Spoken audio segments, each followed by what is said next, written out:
Welcome to the deep dive. Today we're looking into castor oil. It's a natural remedy that seems to be generating quite a bit of buzz, Hmm, especially, for those of us over 50 who might be looking for, well, gentler ways to support our health as we age. exactly. And our goal today is really to kind of get under the skin, if you'll pardon the pun, Yeah. of what the information suggests about using castor oil. Right. Specifically, if you're thinking about maybe trying it out for, say, a week, Hmm. and crucially, how you can do that safely. Okay. We'll be touching on areas like sleep, joint comfort, digestion, skin health, and maybe even circulation. Sounds good. Let's jump right in then. Hmm. Sleep. I know for so many of us, getting a really good restful night's sleep can start to feel, well, pretty challenging as we get older. It really can. Whether it's just daily stress, maybe some underlying health niggles, or, those hormonal changes bodies go through, sleep definitely gets criffier. Yeah. So how could castor oil potentially help with that? Well, what's interesting is this idea that when you apply it topically to the skin, castor oil seems to have this kind of soothing, calming effect. Oh, interesting. Yeah, so imagine maybe gently massaging a little bit on your scalp, or perhaps the soles of your feet, before you go to bed. Okay. The thinking is that this might help promote a feeling of relaxation, which, as you know, is pretty key for drifting off to sleep more easily. So we're not talking about taking it internally for sleep, just on the skin? Precisely. For sleep, the focus is topical use. There's some information suggesting it might have sort of mild sedative-like properties Yeah. to potentially help ease insomnia a bit. Right. So if someone listening wanted to try this, what would be the best way to go about it? The usual suggestion is to warm just a small amount, maybe in your hands first, Hmm. and then gently massage it into your scalp. You could focus on your temples, maybe the back of your neck, or just rub it onto the soles of your feet before you settle down for the night. That makes sense. I imagine the warmth and just the act of massage itself probably adds to that feeling of winding down. Absolutely. The massage helps the oil absorb, sure, but it's also stimulating those pressure points that are often linked with relaxation. Mm-hmm. Now, when you think about it, getting that deeper, more restorative sleep Mm-hmm. is just so fundamental for overall health and well-being, especially as we age. So true. Okay, let's shift gears. Another common issue, unfortunately, is joint discomfort. It seems to creep up more often as we get older. Castor oil has quite a reputation here, doesn't it, for inflammation? It really does.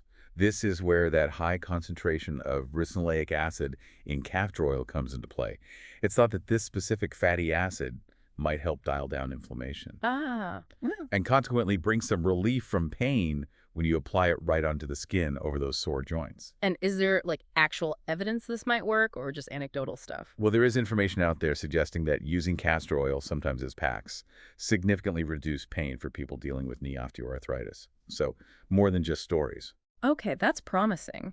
So how would you use it for joint pain? Does it have to be a full-on pack? A pack is one way, definitely, but even just a simple massage might be beneficial. Right. You gently warm the oil first, then massage it into the joints that are giving you trouble. Okay. Afterwards, maybe covering the area with a soft cloth and just letting it sit for maybe an hour or so. Hmm.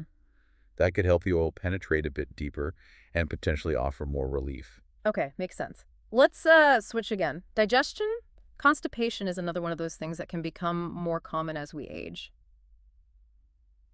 How does castor oil fit in here? Right. Well, castor oil is pretty well known as a natural stimulant laxative. Stimulant, okay.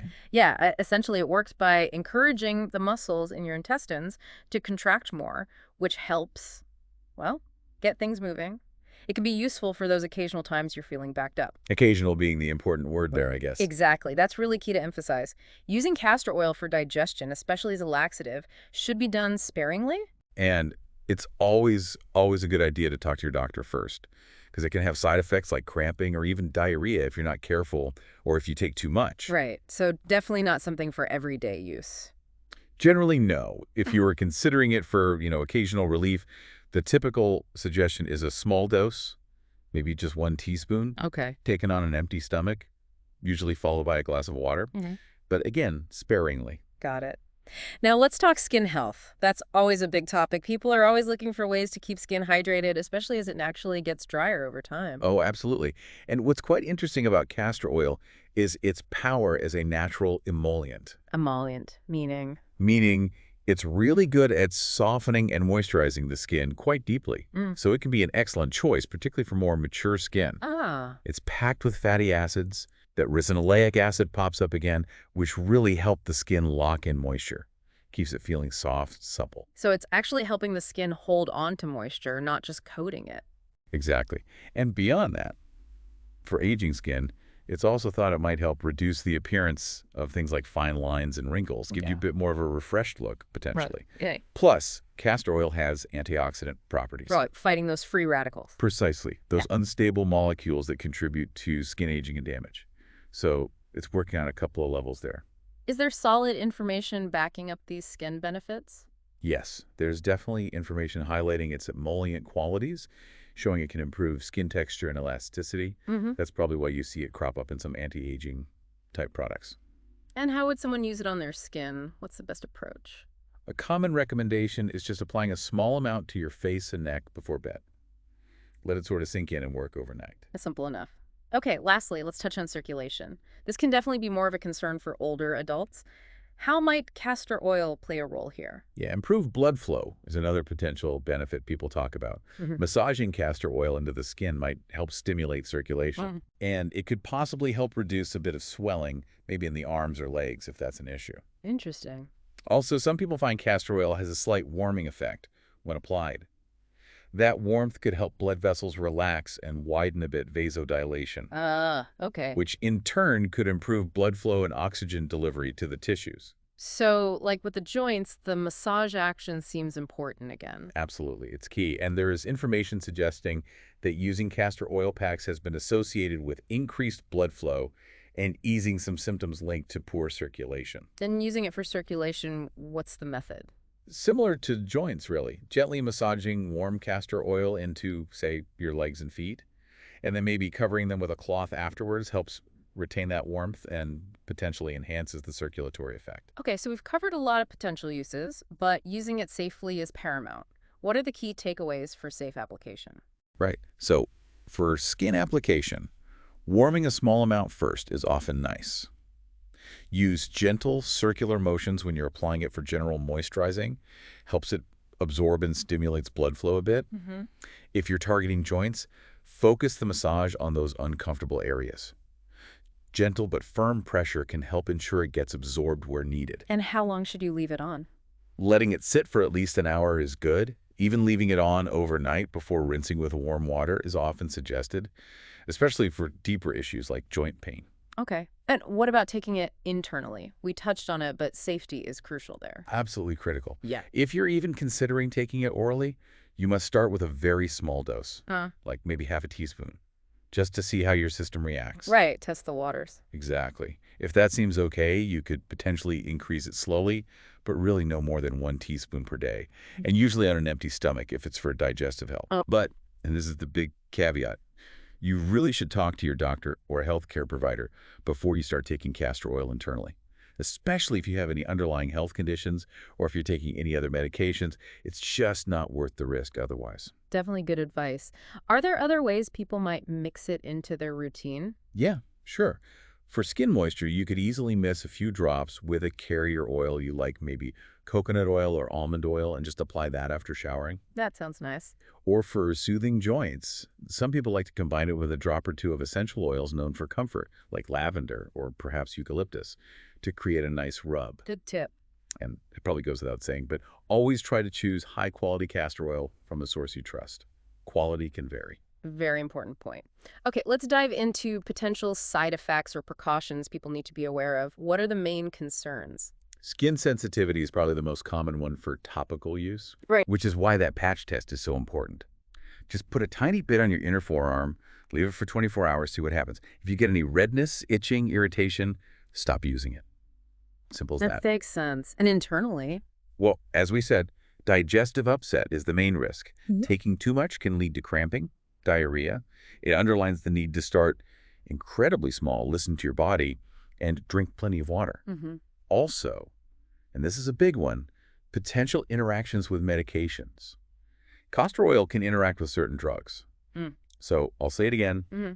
check with your doctor before using it, especially if you're on prescriptions. Okay, medication interactions. Anything else? Yeah, a couple of things. If you use it regularly as a laxative, your body can actually become dependent on it for bowel movements. Oh, So right. it's really best kept for very occasional use. Yeah. Focusing on dietary fiber, hydration, ciliary, those are the long-term solutions for regularity. And finally, although probably less common, some very sensitive individuals, maybe those with asthma or other respiratory issues, might find the fumes slightly irritating, particularly if the oil is heated. Aw. So using it in a well-ventilated space and trying not to directly inhale the scent might be wise in those cases. Just being mindful of all these potential issues is key for using it safely. Absolutely.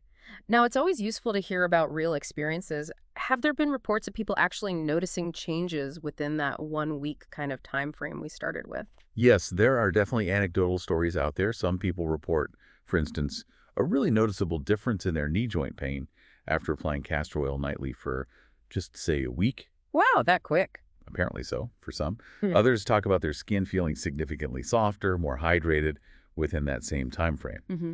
There are also examples of mild side effects, like someone mentioning slight skin irritation at first, Yeah. but finding that it resolved when they started diluting the castor oil with a carrier oil, like we discussed earlier. So it really sounds like individual results can vary quite a bit. Exactly. It just underscores how important it is to, pay close attention to your own body's signals when trying anything new. Right. Always do that patch test for skin applications. Start incredibly slow if considering internal use, and never hesitate to consult a healthcare professional if you have any concerns or questions. Okay, so let's try and summarize then. Based on everything we've discussed, what are the main potential benefits someone over 50 might experience, possibly even within a week, from using castor oil? Well, we've covered quite a few possibilities, haven't we?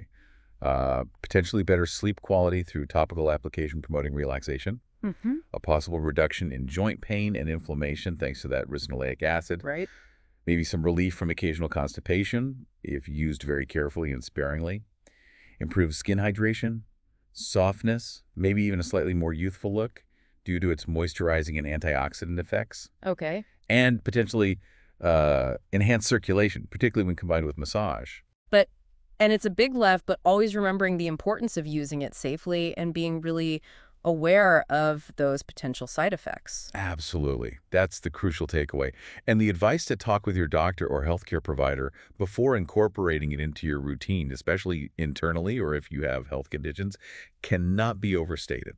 Well, this has been a really fascinating deep dive into castor oil. It does make you think, doesn't it? Considering some of these reported, well, relatively rapid effects in certain areas, Hmm. what other traditional remedies, things that have been around for ages, might hold some overlooked potential for supporting our health as we navigate aging? Definitely food for thought. It certainly is. Thanks so much for exploring all this with me today.